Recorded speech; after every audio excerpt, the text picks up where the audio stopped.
তো hello guys, আজ মাতরুন সাগরিপাড়া নতুন ক্লাবে মাল বানানো হচ্ছে মামুরসা সাউন্ড। তো তোমরা দেখতে থাকো ভিডিওটা। আর তো এদিকে চুঙাগুলো রাখা আছে মামুরসা সাউন্ড নারেঙ্গা নতুন পল্লী। দেখতে থাকো, এখানে ৭,০৩০ মাল সেটিংস। তো তোমরা ব্যাক সাইডটা দেখো, মামুরসা সাউন্ডের ব্যাক সাইড।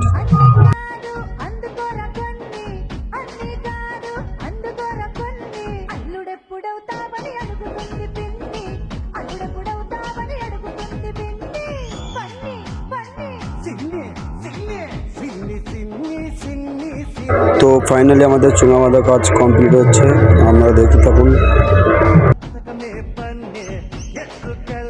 তো ফাইনালি আমাদের চুঙা বাঁধার কাজ কমপ্লিট হয়ে গেছে। এবার তোমাদেরকে বাজানো দেখাচ্ছি যে মামুরসা সাউন্ডের নতুন পল্লী কেমন বাজে। ৭,০০০ সেটিং। চলো ভিডিওটা পুরোটা ক্লিয়ার করি আপনাদের সাথে।